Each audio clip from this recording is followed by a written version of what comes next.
Hi guys, welcome to my classroom. My name is Christine and today we're going to be doing something a little bit different. We're going to be actually covering some pattern practices with English. So today we're going to be looking at two phrases. I had no choice and there is no excuse for.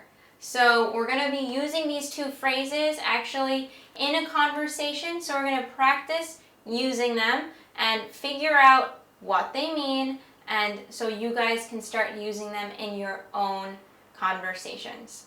So the point of pattern practice is to see how they're being used, what the meaning is, and to keep on practicing. So what's our first situation? So once again, we are using I had no choice. So I had no choice and there is no excuse for. So let's look at the situation. So I had no choice but to be late today. So let's think of a situation where this could be happening. So maybe you have to go to a party and it's your family's party, so it's not your friends. So it's very important to be on time if you're seeing all of your relatives. However, you were late. Maybe there was a lot of traffic and you tried your best to be on time, but you could not be on time. So you had no choice but to be late today. You had no choice but to be late today. Try to remember to use but here. But is usually always following I had no choice if you're continuing the sentence.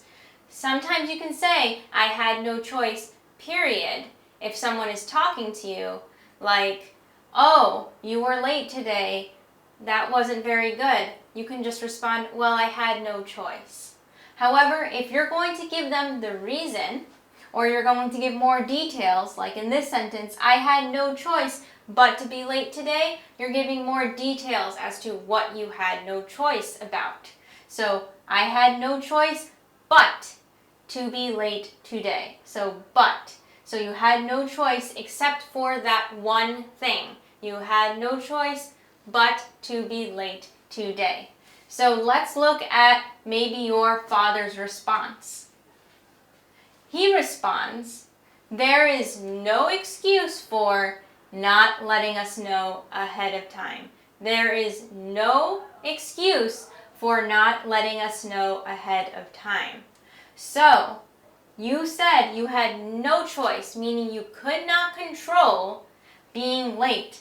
But he said there is no excuse for not letting us know ahead of time. So that means you did not have an excuse for not letting your family know that you were actually going to be late. So Americans use these phrases a lot. It is always good to know the meanings of these phrases so you could use them very well and so you can naturally use them. But remember to always practice saying them because these phrases are often used by us Americans, but it's also just good to use them because it's very natural to use in English. So, let's look at the second situation. So, I actually changed the subject because you don't always need to talk about yourself when you're using having no choice. You could say, she had no choice, he had no choice, they had no choice. It's just if that subject did not have a choice. So, they did not have the ability to choose, right? So here they said, I had no choice but to go home first. So, oftentimes when we use these I had no choice, it's oftentimes kind of used as an excuse. So that's why these phrases are actually paired together in these sentences, because honestly, she might have had a choice to not go home first. But when you make an excuse in English and you want to make it sound not as bad, you would tell the person, Well, I did not have a choice. I wasn't able to choose. It was the only thing I could do. So she had no choice but to go home first. Remember to always use that word but if you're going to tell the reason or you're going to give more detail as to what she had no choice in doing. So she had no choice but to go home first. Next person responds, I understand. However, there is still no excuse for skipping the exam. So this person, maybe she felt sick, so she went home before taking the exam. However, maybe the teacher said to the student, however, there is still no excuse. There is no excuse for skipping the exam. So remember to always have that for here.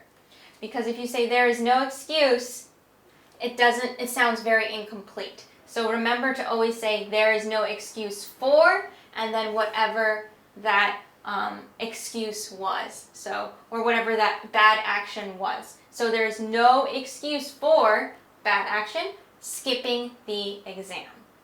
So I hope that this makes sense. Let's just read these sentences one more time just to make sure that they sound natural to you guys, and then we'll just close it up with a summary. So once again, I had no choice but to be late today.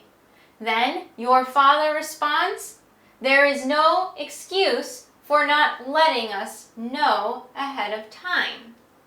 Then we go over to the next situation where your friend is telling a story to the teacher. She had no choice but to go home first. Then your teacher responds, I understand.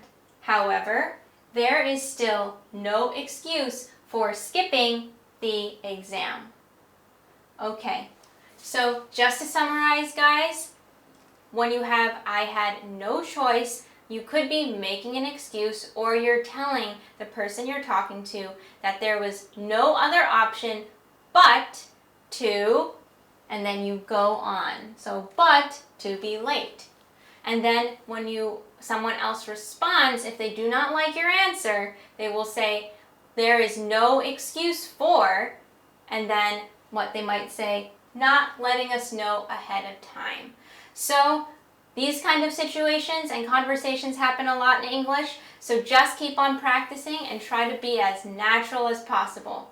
So thanks you guys for watching. If you liked what you saw or even didn't like what you see today, just click that subscribe button over here. And if you want to see any other videos that we have on the channel, just click over here.